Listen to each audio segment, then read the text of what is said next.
There is a heating system that can warm an entire home for 12 hours using nothing but the residual heat from cooking a single meal. And it does this without a single radiator, without a furnace running through the night, and without burning a single extra log of wood. This is ondol, and in some documented traditional homes, it maintained a stable floor temperature of over 85 degrees Fahrenheit for nearly half a day, using less fuel than a modern gas furnace burns in under 2 hours. Yet I'd bet you've never had one installed in your home, nor are you likely to anytime soon. So what is ondol? How does it actually work?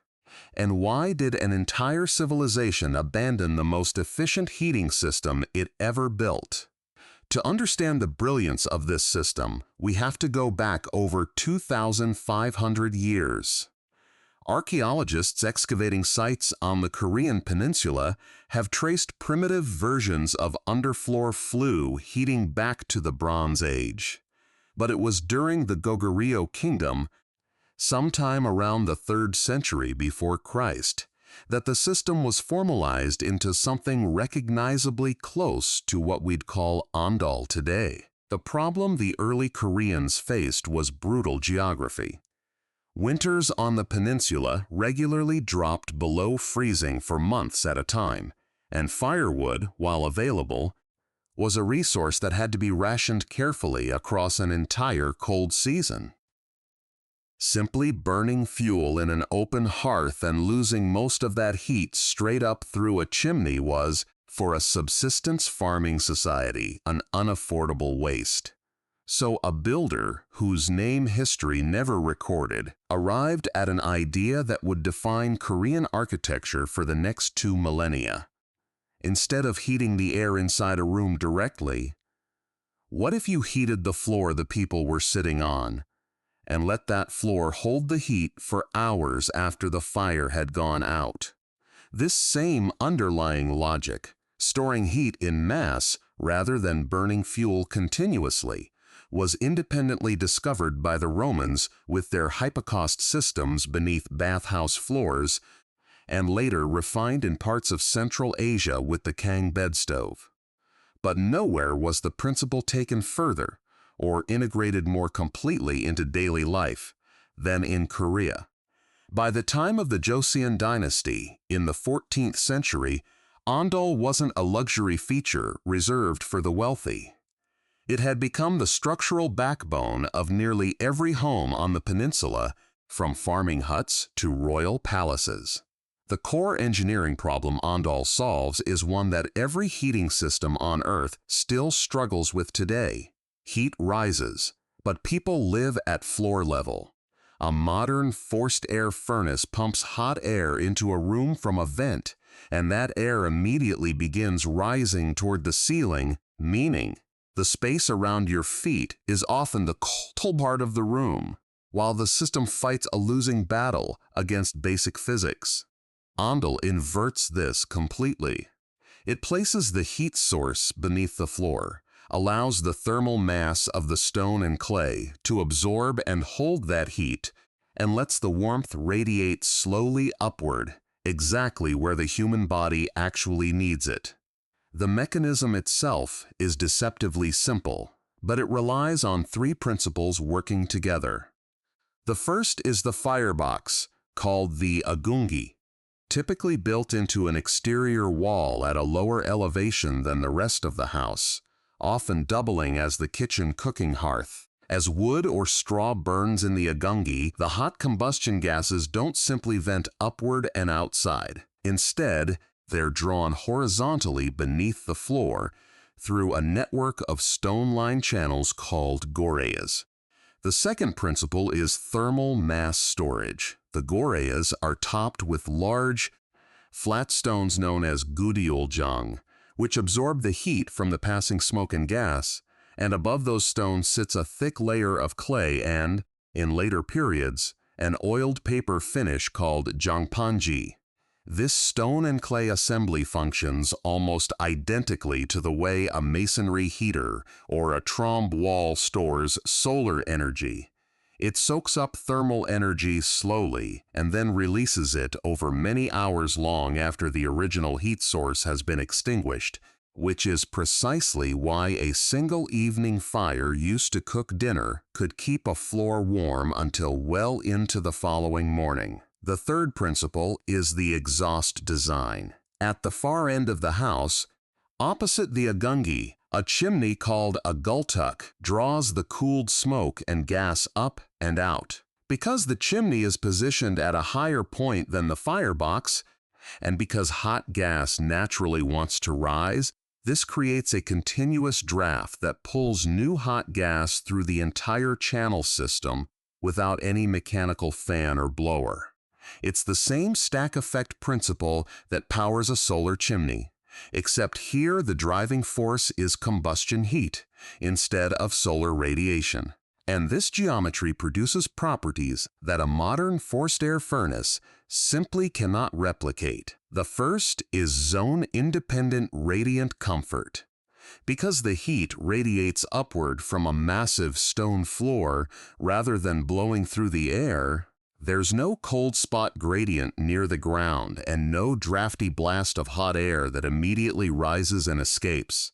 The second is extreme thermal lag. A modern furnace has to keep cycling on and off all night to maintain temperature, constantly consuming fuel or electricity. A properly built ondol floor, once heated, can hold usable warmth for 8 to 12 hours from a single firing, meaning a family could heat their home essentially once a day.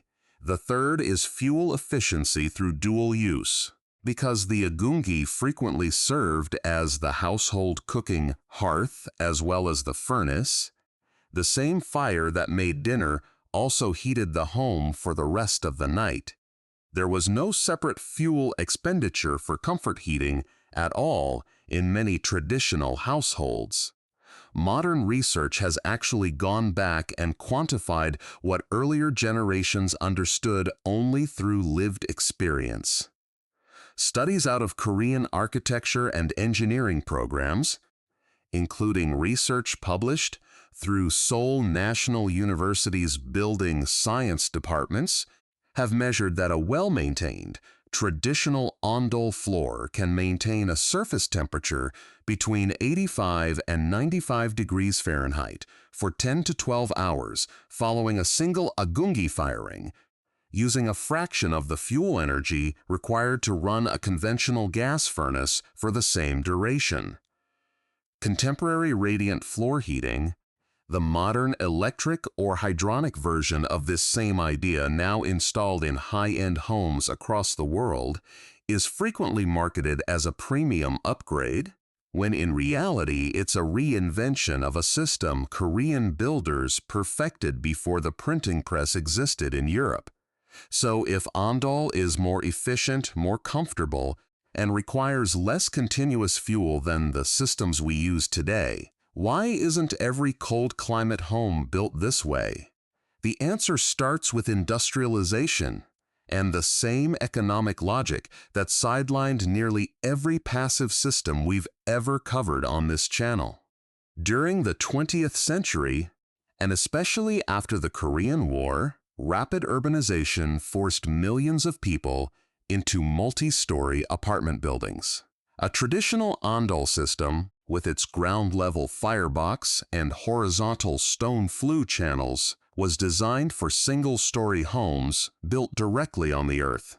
It simply couldn't be replicated floor after floor in a high-rise. So engineers adapted the concept into what's now called modern ondol, hot water pipes embedded in a concrete slab, heated by a centralized boiler. It captures the radiant comfort of the floor, but it abandons almost everything that made the original system remarkable. The thermal mass storage, the dual-use cooking fire, and above all, the ability to run without continuous fuel or electricity input. Outside Korea, the barriers are even steeper. In the United States and most of Europe, residential building codes are built entirely around forced air and hydronic systems with certified combustion safety standards. a traditional wood-fired agungi, with an open firebox connected directly to interior living space through underfloor gas channels, would almost certainly fail modern carbon monoxide safety codes without extensive re-engineering, because the entire system depends on drawing combustion gas, not just heat, through channels beneath where people sleep. Any leak in the gores or a poorly maintained Gultuck chimney draft becomes a life-threatening hazard rather than a minor inefficiency. There's also a construction cost and skill barrier. Building an authentic stone flue ondol system requires masons who understand how to grade the gores at a precise incline so gas flows correctly without stalling or backing up, a skill set that has become genuinely rare even within Korea itself. Most new Korean apartments today use the hydronic slab version specifically because it can be installed by any licensed plumber, while a traditional agungi and gores system requires specialized traditional masonry knowledge that's disappearing along with the hanok, the traditional Korean house itself. And then there's the real estate and insurance problem, one that will sound familiar if you've seen our video on monolithic domes. A traditional ondol hanok doesn't fit neatly into standardized appraisal models or mortgage comparables or fire insurance underwriting categories built around conventional combustion appliances. Renovating or restoring a traditional flue system in an existing structure can require tearing up entire floors, and few contractors outside Korea have ever seen one, let alone know how to repair one. So the real question becomes whether any part of this system is something you could actually apply today. And the honest answer is that a full authentic ondol installation isn't realistic for most homes outside Korea, but the underlying thermal mass principle absolutely is, and it's already being used by people who've never heard the word ondol.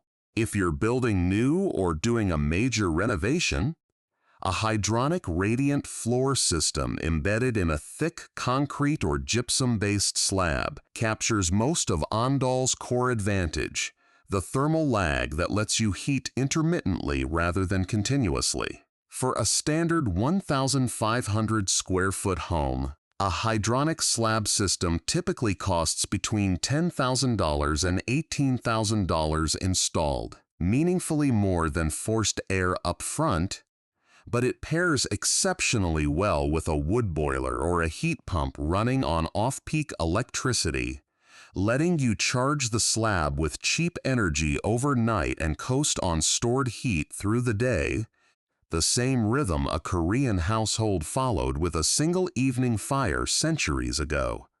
For a smaller scale or retrofit approach, a masonry heater, sometimes called a Russian or Finnish stove, applies the identical thermal mass principle vertically instead of horizontally. A single 1 to 2 hour fire heats a dense masonry core that then radiates warmth into the room for 12 to 24 hours, and units can be built into an existing home for somewhere between $4,000 and $10,000 depending on size and whether you hire a certified mason or attempt an owner build with a kit. And if you want to combine both, some off-grid builders have started experimenting with rocket mass heaters, a modern DIY hybrid that borrows ondol's exact underlying logic. A small, extremely efficient firebox burns hot and clean, and the exhaust is routed through a long horizontal thermal mass bench, often literally built to sit or lie on, before exiting through a chimney. Component costs for a DIY rocket mass heater typically run under $500 if you're comfortable sourcing masonry materials and metal ducting yourself, making it by far the most accessible way to experience the same underfloor radiant, once-a-day fire comfort that Korean families have relied on for over 2,000 years. Maintenance on any thermal mass system is comparatively simple, but non-negotiable. Flue channels and chimneys need annual inspection for creosote buildup and structural cracking, because unlike a modern sealed furnace, these systems depend entirely on unobstructed airflow to draft correctly. A blocked or cracked channel doesn't just reduce efficiency, it can push combustion gas back into living space, which is exactly the failure mode that makes regulators nervous about the technology in the first place. Ondol takes a single insight that heat should be stored where people live, not blown through the air above their heads, and builds an entire architecture around it. One so effective that a fire lit to cook dinner could still be warming your floor when you woke up the next morning. A lot of what this channel covers works exactly as claimed, costs less than what replaced it, and was set aside not because it failed, but because the systems we built afterward were never designed to accommodate it. If that's the kind of thing that matters to you, subscribing and sharing is the simplest way to make sure it keeps being found.